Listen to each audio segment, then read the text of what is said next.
De las traducciones literales realizadas sobre los textos hebreos originales, resulta que la narración bíblica en realidad cuenta una historia muy diferente a la interpretada y transmitida por la filología y la teología judía y posteriormente cristiana. Los términos Elión, Elohim y Yahvé, que los exegetas judíos primero y las traducciones teológicas católicas después han unificado con la figura única de Dios, en realidad describen tres palabras diferentes para tres significados diferentes. Elohim es ante todo un término hebreo plural del singular El o Eloa, que se traduce de muchas maneras distintas, como los que brillan, los que descienden, gobernantes, legisladores, y por mucho que la teología pretenda convencerse de que este plural se usó como un aumentativo del poder de Dios, en muchos pasajes diferentes del Antiguo Testamento esta justificación cae en flagrantes contradicciones. En los textos originales aparece siempre que en la traducción al castellano encontramos la palabra Dios situada en el contexto de las Escrituras en su totalidad, pero surge claramente que los Elohim eran un gran grupo de entidades absolutamente físicas de carne y hueso, correspondientes a los Anunnaki, descritos en las tablillas cuneiformes sumerio-acadias. Elión corresponde a la traducción el Altísimo. En Deuteronomio, capítulo 32, 8, se describe la subdivisión de la tierra en naciones y la división de los pueblos entre los Elohim. En la traducción masorética, así como en la versión católica, el término plural Elohim como destinatarios de las asignaciones de Elión se reemplaza como israelitas y dice lo siguiente: cuando el Altísimo dividió a los pueblos, cuando dispersó a los hijos de los hombres, estableció los límites de los pueblos según el número de los israelitas. El texto original no menciona el término israelitas en absoluto, ya que ni el pueblo ni el idioma hebreo existían en esa época. Sin embargo, los requisitos teológicos no podían permitirse abandonar el término Elohim, ya que la pluralidad de dioses habría sido absolutamente demasiado explícita. Básicamente, a partir de los textos originales está claro que Elión probablemente era el comandante supremo de los Elohim y descendió a la tierra solo en muy pocas ocasiones. En el momento de la división de las naciones y con motivo de un concilio o reunión de los Elohim, en el Salmo 82 dice lo siguiente: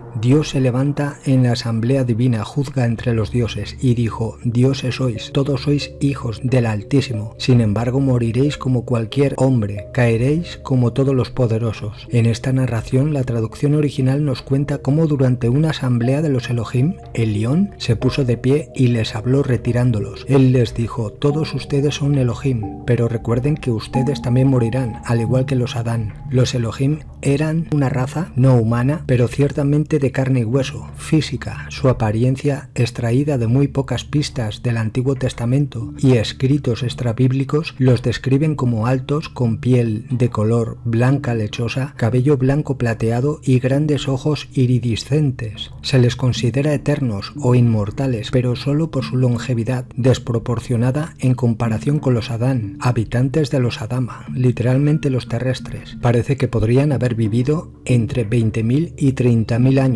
pero podrían ser eliminados o asesinados como cualquier ser vivo. Yahvé, el nombre de Dios según el judaísmo y la Iglesia católica, en los textos bíblicos traducidos aparece como Señor, el eterno Dios de Israel. Según la tradición, su nombre fue revelado a Moisés en la famosa reunión en la montaña. En realidad, en la supuesta época de Moisés, el idioma hebreo aún no existía, por lo que surge naturalmente la pregunta: ¿en qué idioma se pronunció originalmente ese nombre? El pueblo que salió de Egipto vivió durante al menos 4 siglos en esas tierras, por lo que se presume que hablaban egipcio, o al menos amorreo, una forma protosemítica. Algunos eruditos y pensadores judíos afirman que el pueblo que salió de Egipto con Moisés se componía únicamente de egipcios. Originalmente solo se conoce el famoso tetragramatón, transcrito por primera vez 400 años después de su pronunciación, correspondiente a las consonantes YHWH y vocalizado como Yahvé solo después de 1600 años. Se puede suponer que Eloa pronunció su nombre en su propio idioma y posteriormente fue reproducido según la fonética semítica, aunque en la Biblia el nombre de Dios aparecía con Moisés en algunos escritos aún más antiguos encontrados en el Líbano, en ese momento la tierra de los fenicios, se menciona el nombre de Yahvé como el hijo joven de uno de los líderes Elohim de ese territorio. También en la estela de Mesa, en Jordania, del siglo IX a.C.,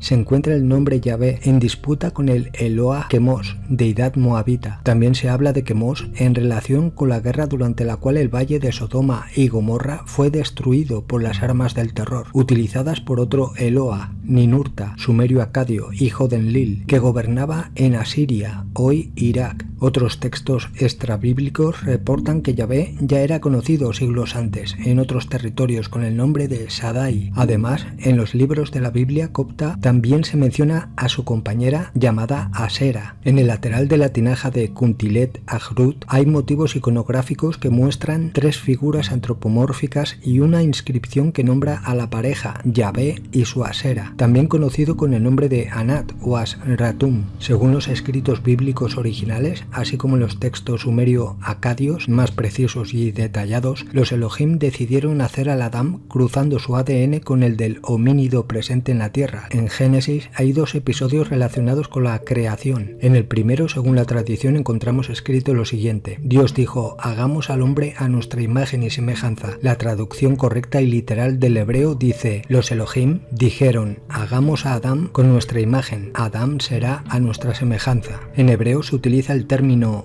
Tselem, que significa algo que contiene la imagen, y al ser una palabra derivada del verbo Thalem, que significa cortar, extraer o remover, describe claramente que la imagen del Elohim está contenida en algo que ha sido cortado del propio Elohim. En las crónicas sumerio-acadias se describe explícitamente que ese algo fue extraído de la sangre de jóvenes varones anunnakis. Por lo tanto, hablamos de la mitad donante, es decir, la primera historia habla del ADN de los Elohim. En la segunda historia se dice que Dios modeló al hombre de la tierra y le insufló vida, y pone lo siguiente: entonces el Señor Dios modeló al hombre del polvo de la tierra y le dio un soplo de vida en su nariz. Así el hombre se convirtió en un ser viviente. En la versión original, el término traducido como polvo, arcilla, barro, en realidad describe la forma, que es la matriz en la que se inserta el aliento de vida. Hablamos pues de la mitad receptora, es decir, la segunda historia habla del ADN del Adán, una clara referencia a una operación de ingeniería genética con la que los Elohim han contribuido al desproporcionado y aún inexplicable salto evolutivo del hombre respecto a todos los demás primates terrestres. El eslabón perdido de la evolución aún no se ha encontrado porque no existe. Lo que marcó la diferencia fue la imagen de los Elohim. Recientemente, los genetistas han descubierto la presencia en el genoma humano de partes sustanciales de ADN inicialmente llamado basura, porque no está codificado, parte que no debería existir en nuestros genes. En primer lugar, cabe señalar que en los escritos bíblicos originales la palabra Adam no determina a un individuo, sino a una especie. El artículo definido presente en los textos hebreos, el Adam, es prueba de esto. Como se describe extensamente y con gran detalle en las tablillas sumerio-acadias, los Anunnaki realizaron varios experimentos antes de lograr el éxito, creando al hombre. Se describen al menos 7 intentos fallidos. Incluso se describe que la sangre fue extraída directamente del líder supremo, con la esperanza de una mejor calidad genética. Sin embargo, incluso en este caso, el resultado fue un fracaso total. Estos relatos confirman que la creación del hombre se produjo frente a una larga cadena de intentos y experimentos absolutamente genéticos, no creacionistas. Pero volviendo a la Biblia, habiendo hecho al Adán, entendido como especie, los Elohim o Anunnakis lo colocaron en el Edén y le encomendaron toda clase de animales y el cuidado del jardín. Presuntamente confiaron a los humanos el cuidado de los campos, árboles frutales y el ganado dentro de su centro de mando, el Edén. En cierto momento los Elohim se dieron cuenta de que el hombre no encontraba en los animales una compañía que se le pareciera. Si mantuviéramos la interpretación teológica según la cual el Elohim es Dios, en este pasaje se pensaría que Dios se equivocó inicialmente cuando creando a los animales como compañía del hombre y no creando directamente a la mujer. Es evidente que la ausencia de mujeres condujo a cierta promiscuidad en los Adames. Los Elohim, por lo tanto, decidieron crear a la hembra, y en el pasaje bíblico relativo en el Génesis es evidente que estamos hablando de una operación quirúrgica con la cual se extrajo el material de la parte lateral curvada, traducida como costilla, pero presumiblemente relacionada con la cresta ilíaca. Los eruditos judíos argumentan a través del Talmud que no fueron los Elohim quienes crearon al hombre, sino los Refaim o Rofim, según la vocalización, quienes identificarían a sus médicos. De hecho, el término Refahim describe la función, no la raza o la especie, como Malakim, indicando la función de portador de órdenes, mensajero. En griego, angelos, en latín, angelus, y finalmente en español, ángel. De esto se puede suponer que tanto Elohim como Refahim pueden estar en lo cierto, ya que los Elohim, dedicados a la función médica, adquirieron el apodo de Refahim. Es el plural de Rafael o Rafael, del que deriva el nombre Rafael. Es curioso que hoy se recuerda al arcángel Rafael como protector de la medicina y los médicos. Hoy en día las células madre se recolectan por aspiración de sangre de la médula de la cresta ilíaca, parte lateral curva. La Biblia dice lo siguiente: entonces Jehová Dios hizo caer en sueño profundo al hombre, y se durmió, y tomó una de sus costillas y encerró la carne en su lugar. Cruzando nuevamente los textos bíblicos con los relatos sumerio-acadios, podemos leer en estas líneas que los Elohim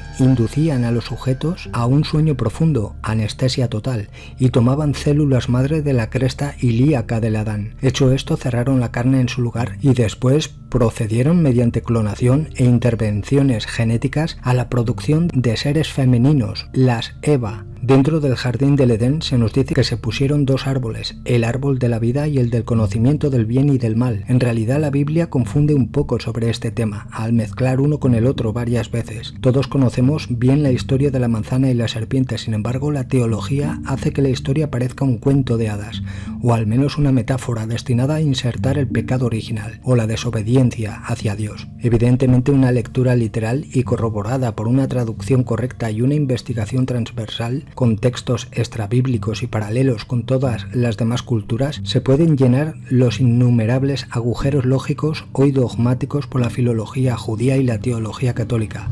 Lo que originalmente se escribió en Génesis es mucho más concreto que lo que se describe de las visiones espirituales. En primer lugar, debemos saber que los Refahim o Rofim bíblicos se remontan a las contrapartes sumerio-acadias, o el grupo de los Anunnaki, Elohim, dedicados a las ciencias biomédicas. La serpiente que tiene su guarida bajo tierra indicaría simbólicamente los estudios que profundizan, y su representación entrelazada reproduce claramente la doble hélice del ADN. Todavía se usa hoy como símbolo de la farmacología. Los Casdesian fueron llamados serpientes, divididos en dos categorías: las serpientes de un ojo, científicos dedicados a los estudios astronómicos, y las de dos ojos, ingenieros genéticos y biólogos, ojos que describen respectivamente las herramientas tecnológicas utilizadas, el telescopio y el microscopio. Lo que se describe bíblicamente como el fruto del pecado nunca se denomina manzana, sino solo fruto. La manzana se deriva presumiblemente en las traducciones teológicas más recientes de la analogía con el término latino malus. El árbol del conocimiento no era otro que la conciencia de la propia sexualidad y su funcionalidad para procrear de forma natural. Hasta entonces los Elohim eran los responsables de producir a los Adanes. A esto se refiere el pasaje en el que se dice que comiendo del fruto del conocimiento el hombre llegaría a ser como Dios. Alude a la capacidad de procrear autonómicamente, es decir, de crear vida, al igual que los Elohim. La serpiente del Edén probablemente era un Casdeyan, un Refahim, conocido entonces como una de las serpientes, que algunos argumentan que era incluso el propio genetista que programó y siguió el cruce genético con los Elohim, por lo tanto nuestro creador. Muchos lo identifican con Enki, dios sumerio acadio, hermano de Enlil, ambos hijos del Altísimo, Elión, y que compartían el mando en la tierra. Mientras Enlil requería que los Adanes se mantuvieran bajo su control directo y que su reproducción fuera subordinada y planificada, Enki deseaba para sus criaturas la posibilidad de reproducirse y evolucionar naturalmente. Concedió la fertilidad a los Adán, haciéndolos así iguales a ellos. Los líderes de la facción de Enlil desaprobaron esta acción y como resultado expulsaron a los Adanes del Edén. Esto no fue en realidad una condena, como lo expresa la teología, sino una sentencia posterior al evento. Los pasajes que describen los castigos de Dios dicen lo siguiente: tú, hombre, trabajarás la tierra con sudor. Esto no es más que una obviedad lógica. Mientras vivieron en En el Edén, los Elohim le daban el alimento. Ahora, para comer, el humano tendrá que valerse por sí mismo, trabajar la tierra e ir de caza. Fue una consecuencia. Y con el pasaje que dice: tu mujer darás a luz con gran dolor, otra obviedad. Hasta la intervención de Enki, la serpiente, los Adanes no fueron fértiles y fueron producidos in vitro, con la consecución de la fecundidad y la posibilidad de reproducirse independientemente. Las hembras, Evas, habrían experimentado que dar a luz es doloroso. Experiencia natural,